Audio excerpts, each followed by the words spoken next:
ક્ષત્રિય સમાજ સામે પરસોત્તમ રૂપાલાના શબ્દો ધીમે ધીમે ગંભીર સ્વરૂપ ધારણ કરી રહ્યા છે। સૌરાષ્ટ્ર ગુજરાતમાં ઘણા શહેરમાં રાજકોટની બેઠક પર લડતા પરસોત્તમ રૂપાલાની ટિકિટ કેન્સલ કરી અને અન્યને લડાવવા માટે ક્ષત્રિય સમાજ આંદોલન કરી રહ્યું છે। ત્યારે સુરેન્દ્રનગરમાં ક્ષત્રિય યુવાનોએ પરસોત્તમ રૂપાલાનું પૂતળું દહન કરી અને સૂત્રોચ્ચાર કર્યા હતા।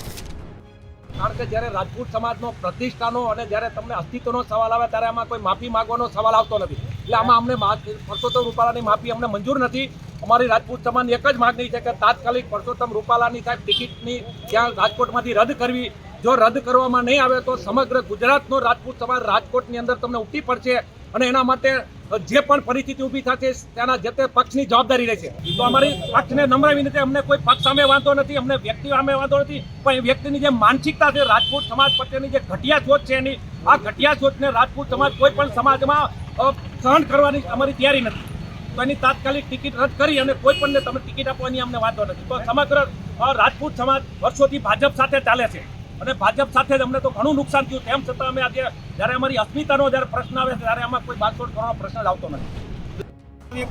આવી વ્યક્તિ કે જે કોઈ સમાજને એક સમાજ સાથે ભરાવાની, એક સમાજને નીચોને ઊંચો કરવાની વાતો કરતો હોય ચૂંટણીના પ્રચારમાં, એવી વ્યક્તિને કોઈ પ્રજાના પ્રતિનિધિ બનવાના એ વ્યક્તિ લાયક નથી। એટલે આવો પ્રતિનિધિ અમારા વ્યક્તિ નો જાય। આજે પુત્રદહન કર્યું છે, અમે પરસોત્તમભાઈનું પુત્રદહન નથી કર્યું, પરસોત્તમભાઈના કુવિચારોનું પુત્રદહન કર્યું છે। પરસોત્તમભાઈ જે છે એ ભાઈ વ્યક્તિગત તરીકે અમારે એમની સાથે કોઈ લેવા દેવા નથી, પણ રાજકીય નેતા જે છે એ આવો ના હોવો જોઈએ કે જે કોઈ સમાજને નીચું કરે, ઊંચું બોલે, કોઈને એકબીજાથી ઝઘડા કરાવવાનું કામ કરે। એટલે આ ભાઈ વ્યક્તિને આ જો ટિકિટ રદ કરવામાં નહીં આવે તો એને પ્રતિનિધિ ટિકિટ રદ કરવાની માંગણી અમે એટલા માટે કરી છે કે અમારે આગળ વધી અને ચૂંટણી સુધી આ વાતને નથી લઈ જવી।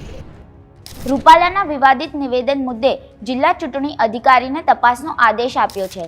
પરસોત્તમ રૂપાલાએ ક્ષત્રિય સમાજ સામે અપમાનજનક ભાષાનો પ્રયોગ કર્યો અને તેનો એક વિડીયો ફરતો થયો હતો। અનુસૂચિત જાતિ સમુદાયના એક કાર્યક્રમમાં રજવાડાઓ અંગે બોલતા સમયે તેમની જીભ લપસી હતી, જેમાં તેમણે ક્ષત્રિય સમાજ અંગે બફાટ કર્યો હતો। પરસોત્તમ રૂપાલાના એક નિવેદનના કારણે ક્ષત્રિય સમાજમાં ભારે રોષ જોવા મળી રહ્યો છે। જો કે વિવાદ વકરતા પરસોત્તમ રૂપાલાએ ક્ષત્રિય સમાજની માફી પણ માંગી હતી।